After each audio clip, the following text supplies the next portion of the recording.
Buenos días a todos. Estamos nuevamente en Horizonte Sur, un programa que dirige quien les habla, Jorge Eduardo Rulli, con el respaldo del Grupo de Reflexión Rural, con un equipo donde está fundamentalmente Maximiliano Mendoza, Ernesto García y Bernardo Elfman en la producción. En principio, bueno, hoy vamos a tener un programa que trata de ser conceptual y crítico a situaciones profundas por las que atraviesa la Argentina y tratando de hallar una proyección y un pensamiento acorde con los desafíos que nos aplastan muchas veces y que tenemos que resolver. Y seguramente lo vamos a tener a Mario Cafiero en la segunda hora, para hablar de la justicia, para hablar del Antártico, para hablar de una serie de cuestiones que nos preocupan. Y bueno, yo quería en este comienzo del programa agradecer a todos los amigos, a los numerosos amigos del programa que con su esfuerzo cada semana están haciendo posible esta continuidad. A todos ellos, muchas gracias.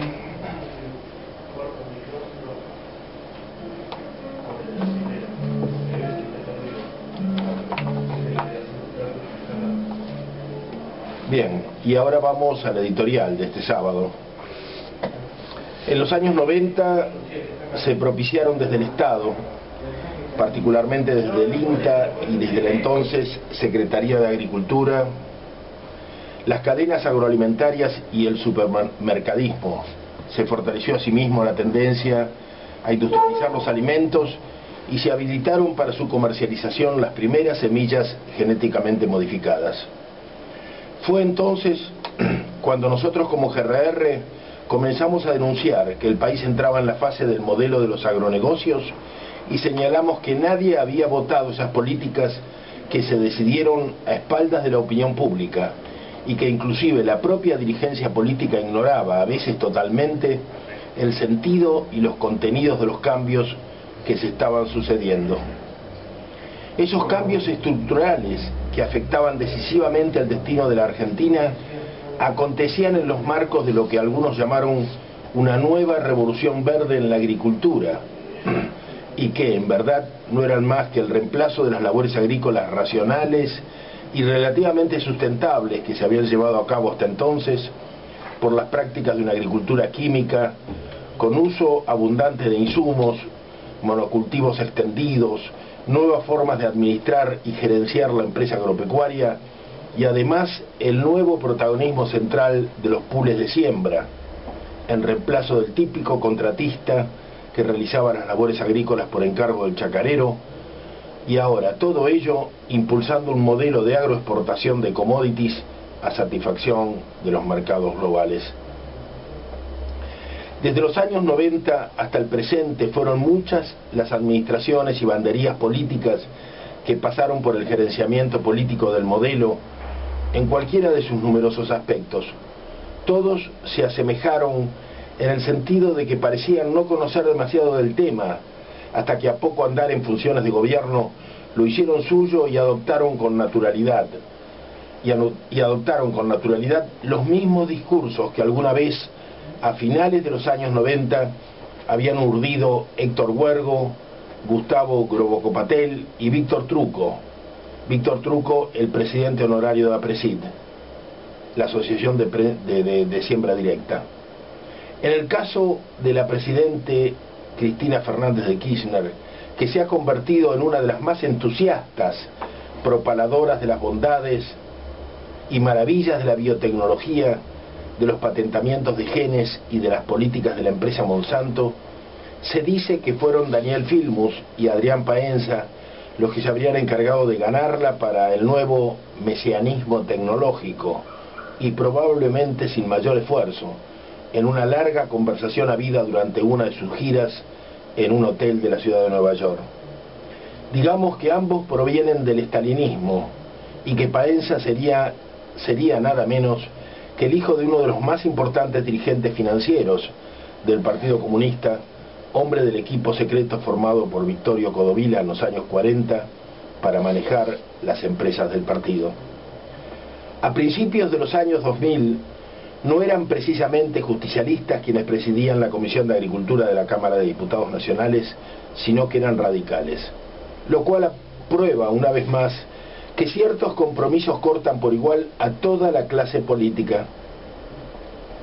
Provocamos en varias oportunidades en aquellos años intensos debates en el seno de la comisión, cuestionando el modelo de los agronegocios que se implementaba a diario y sin resistencias de los diversos sectores políticos. Aún más todavía, en esa época la Argentina osó llevar una demanda contra la Unión Europea ante la Organización Mundial de Comercio para conseguir que Europa retirara la moratoria establecida sobre los organismos genéticamente modificados. En esa demanda ante el Tribunal de Negociación de la Organización Mundial de Comercio, nosotros como Grupo de Reflexión Rural fuimos amicus curiae del tribunal a favor de la moratoria y en contra del gobierno argentino. En los debates de aquellos años en diputados, nos ocurrió en más de una oportunidad que cuando los legisladores carecían de argumentos como para resistir nuestras denuncias, lo que hacían era apelar a científicos cubanos a los que se invitaba a exponer en las comisiones a favor, por supuesto, de las biotecnologías y de la ecuación neocolonial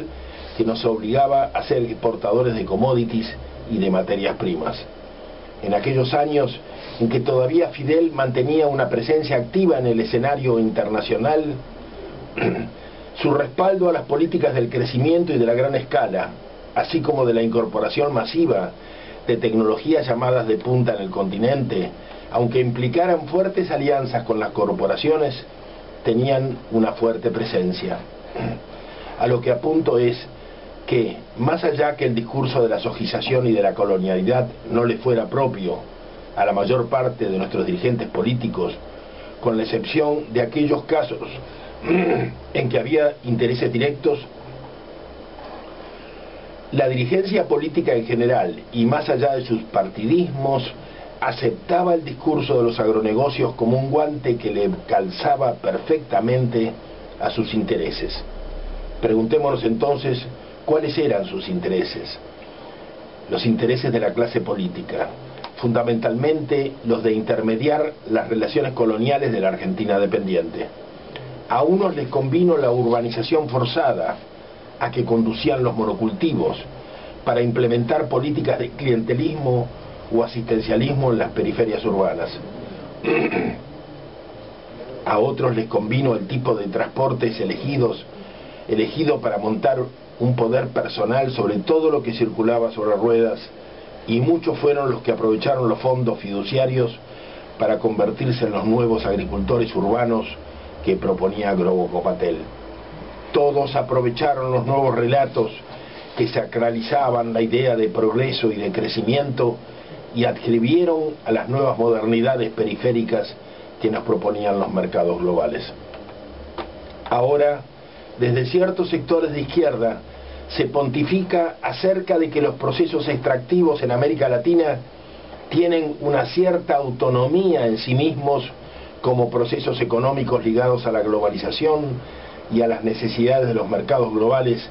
y que deberíamos verlos como una nueva fase del neoliberalismo de los años 90 o de los históricos procesos de acumulación capitalista en el continente que fueran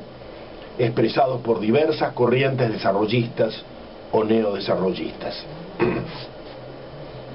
La descripción del escenario parece en principio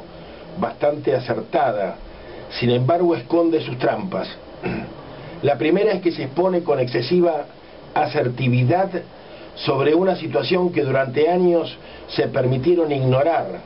tal vez porque no sabían cómo descifrarla, y que ahora pareciera resulta imposible no reconocer debido a sus extendidas devastaciones y efectos brutales sobre las poblaciones. En segundo lugar, que exponer al extractivismo como un concepto casi tecnocrático, tal como se hace habitualmente por parte de estos sectores, refiere a un problema de conductas y abre la posibilidad de un extractivismo aceptable, que pudiera, tal como se dice, como se dice en el caso del litio boliviano o del petróleo venezolano, ser negociado con las corporaciones de una manera que sea admisible y positiva. De hecho, el recordar, tal como suele hacérselo, que fuera el neoliberalismo quien implantó en los años 90 el modelo de los agronegocios y produjo las primeras habilitaciones de transgénicos, lo que se está haciendo es exculpar al actual progresismo del gobierno, a la vez que ocultar sus enormes responsabilidades en la profundización del modelo, a la vez que ignorar que los discursos a favor del crecimiento que justifican las nuevas colonialidades han sido absolutamente incorporados como propios por estos sectores progresistas de izquierda, tal como es el caso de Lineras en Bolivia, Dilma en Brasil, Correa en Ecuador, Mujica en Uruguay y Cristina en la Argentina.